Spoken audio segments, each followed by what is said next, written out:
Well, I'm here with the man of the moment, the Jew catcher himself. What a catch this has been. We're going to get straight into that in the Boss Outdoor Fishing Report. So after another big weather event, we've seen some huge swell, a fair bit of rain, there's some dirty water kicking around. What has that done for your fishing, Mike? Yeah, came up tight and a good Jewy during the week. Yeah, the gutters did get mixed up a bit after that big swell. And yeah. Tell us about that fish. What is it?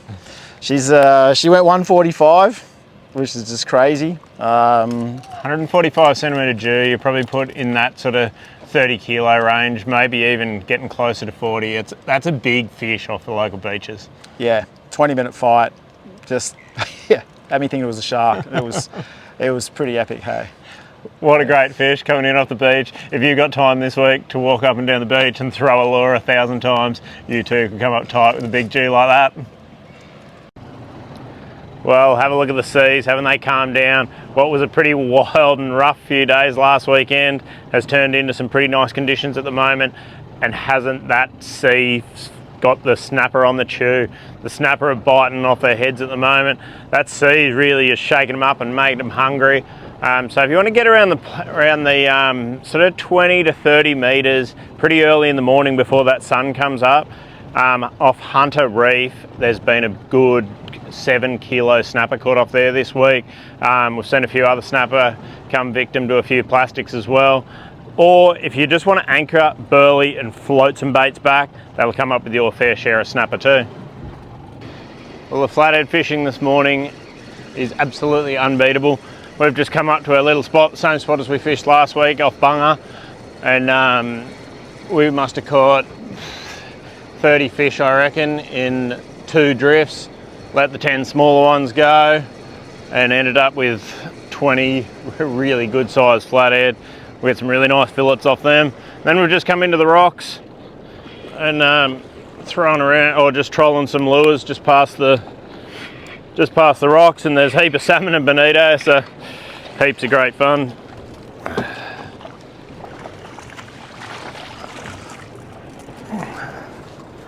It's a decent salmon. If you want to go and chase some nanagai this week, there's been really good reports of better sized fish, so really good sized nanagai down off Eden.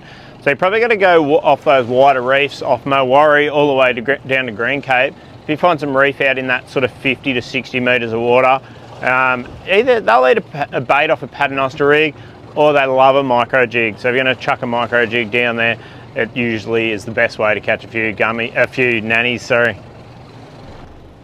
So the game fishing season is in full swing. They're still catching heaps of marlin out there. Probably the best area has been Tathra north to the 12 mile, I reckon. Plenty of boats catching plenty of fish in there, a few boats catching sort of 10 plus fish in a day, which is absolutely remarkable marlin fishing. Fair few boats are getting frustrated with sharks. There's been a lot of bronzies out there just eating your baits and frustrating you on a day's marlin fishing. It's all part of it, I suppose. Keep your bait in the water and you're probably going to come up trumps with a few marlin though. There's been a few big makos in the mix too, so if you want to chase a mako, it's a good time of year to do that. Or you might just pick one up while you're marlin fishing when you're tying some baits around. Dolphin fish have been a bit slower off our fat at home, but the Bermagui fat is still producing some pretty good dolphin fish. So if you want to get a feed of them, it's worth travelling north to get them. So coming into the wharfs and estuaries, the fishing has still been really good. There's still plenty of salmon, heaps of bonito back around. That water's sitting about 20 degrees again, so they've come back in. There's plenty of bonito around. If you put in time with a livey off a wharf at this time of year, you're every chance of coming up with a long-tailed tuna. They are the absolute prize catch off a wharf at this time of year. They're awesome eating, they fight really hard, and they're definitely achievable off a wharf near you right now.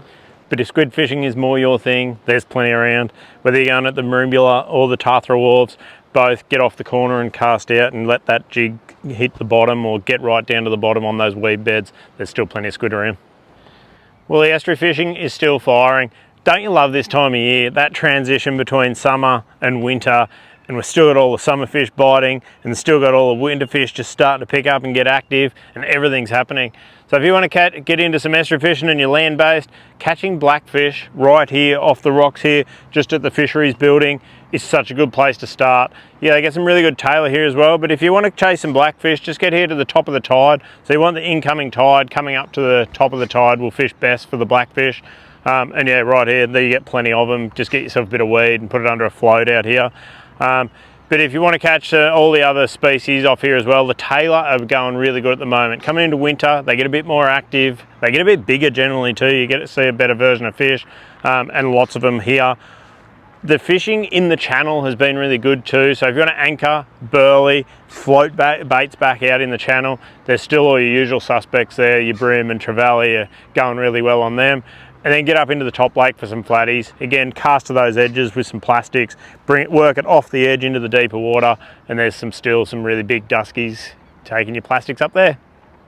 What we have seen a lot of this week, which is super tasty, is garfish. If you're anchoring in the channel and burleying up, the gars have been coming up into your burley trail, and if you feed just a tiny little bit of prawn on a small hook back in your burley trail, the gars will just eat it. They're super easy to catch, and you can get heaps of them, and they are so tasty. So that's a good one to check out with the kids as well. Also crabs. The crabs are back on the chew. If you're going to chuck a crab pot up through the channel or up into the top lake, get it into that couple of meters of water and you'll get some nice blue swimmer crabs. Well, another week and another salvage for the Boss Outdoor crew.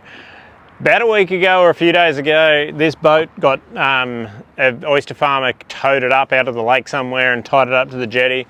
And it stayed there for a minute and then it's taking on water, so it's sunk again. It's been just sunk at the jetty over there for the last few days. So the boys have gone over this morning on the high tide and tied it up and rigged ropes all the way around the wharf here, towed it into the shallow water here, which was underwater this morning on a high tide, and then the tide's since dissipated and the boat's dry again. So I'm not sure who owns this boat. I'm pretty sure it's called the Limo, and there was a post about it somewhere a week or two ago that I did see, but I haven't chased it up.